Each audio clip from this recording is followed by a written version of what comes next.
Whenever a car company struggles to reach its desired sales target for a vehicle, there's a lot of study done behind the scenes to try and figure out why said car isn't selling. After the usual wailing and gnashing of teeth that I presume accompanies anything not doing as well as everyone hoped, of course. After Volkswagen's ID.4 electric car failed to sell as well in China as Volkswagen would have hoped, I'm sure that study is already underway, but analytical firm Stiefel believes it already knows one of the reasons behind the poor sales performance, the way Volkswagen employees dress and act. After sending secret shoppers to Volkswagen, Tesla and Niro stores in China, Stiefel analyst Daniel Schwartz said that Volkswagen employees are just dressing too conservatively and are too stuffy to attract younger buyers. Clearly Volkswagen never watched The Fast, so oof, suit you, sir. It's been a couple of weeks since Tesla held its AI Day, a combination of a recruiting day and, for those with AI and investment smarts, an investor day too. And while the majority of the event focused on Tesla's autonomous driving technology and brand new Dojo supercomputer, Tesla's and finally moment, revealing its plans for a humanoid robot called the Tesla Bot, kind of stole the show. But forget the whole human in a robot suit dancing on stage and the fact that Tesla didn't have a functioning prototype to share. Tesla and Elon Musk are deadly serious about bringing the Tesla Bot to production. How serious? Well, last week Tesla announced its first 4 Tesla Bot related positions on its Tesla hiring website, and this week it's announced 8 more positions, from mechanical and electrical engineers through to autonomy specialists, software engineers and techs. All jobs except one are based in Palo Alto at Tesla's HQ, but the test engineer looks to be based at Tesla's Giga Austin facility. Starting from zero, it's going to be a while before we see the Tesla Bot in the wild. Let's hope they all follow Asimov's laws, eh?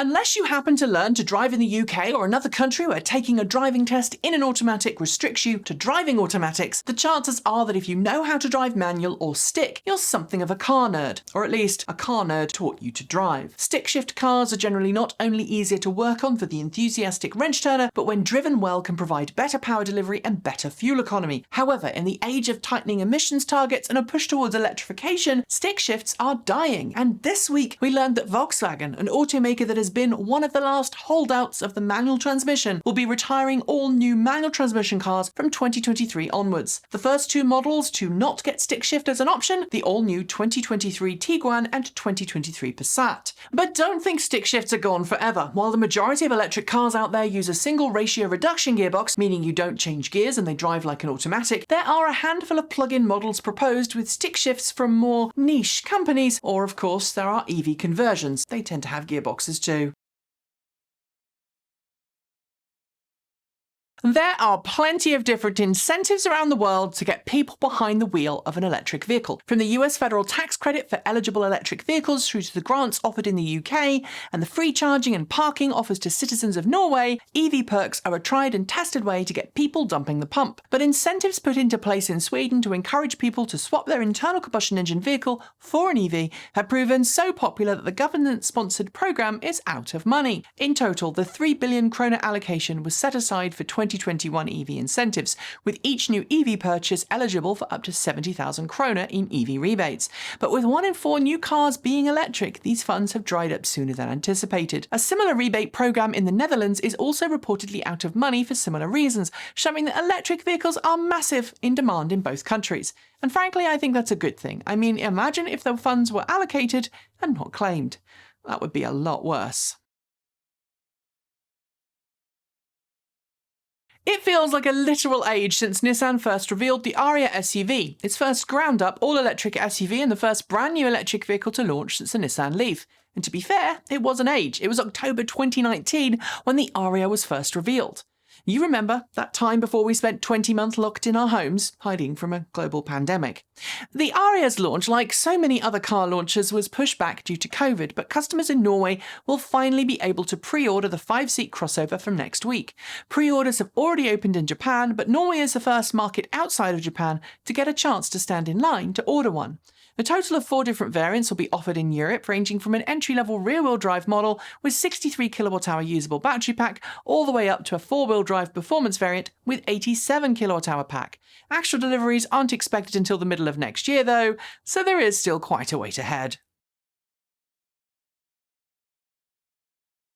There are two things that have stuck out to us in the last 12 months in the world of cleaner, greener, safer and smarter transportation. The first one is the inordinate number of electric car companies and associated startups entering onto the stock market via a reverse merger with a special purpose acquisition company. The second is the number of said companies that have found themselves at the heart of an SEC investigation. So far this year, both Nikola Motor and Lordstown Motor have found themselves at the centre of SEC investigations following the publication of so-called forensic investor analysis reports by short seller Hindenburg Research. Now there is a new one to add to the list, Workhorse, the company which originally designed the W15 range extended pickup truck that eventually, along with its former CEO Steve Burns, migrated to Lordstown Motors. While Workhorse has a much more extensive track record for actually producing vehicles, another short seller investigative report, this time from research firm Fuzzy Panda, prompted the SEC probe. It claims that Workhorse has falsely inflated its order books using a newly founded company set up by a former employee. We'll keep you posted on updates as and when we have them.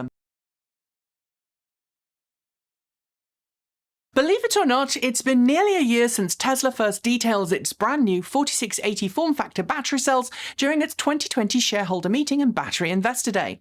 Those cells, larger than anything Tesla has used in its vehicles before, promise to not only be cheaper to produce but also have a far better energy density, environmental footprint, and laid the groundwork for structural battery pack designs that were far lighter and less resource intensive than what Tesla's been making so far. This past year, Tesla has been ramping up its own test production lines as it dials in the path from small-scale to large-scale production, and this week we learned that Tesla is now rumoured to be in negotiations with several battery supply firms in China over producing the large-format cylindrical cells. Since 4680 cells are key to Tesla's future production plans for Model Y in Germany and Texas, not to mention Tesla Semi, Cybertruck and Tesla Roadster, successfully sourcing multiple supply options for them is essential to Tesla's future. As always, when these rumours are confirmed or crushed, we'll let you know.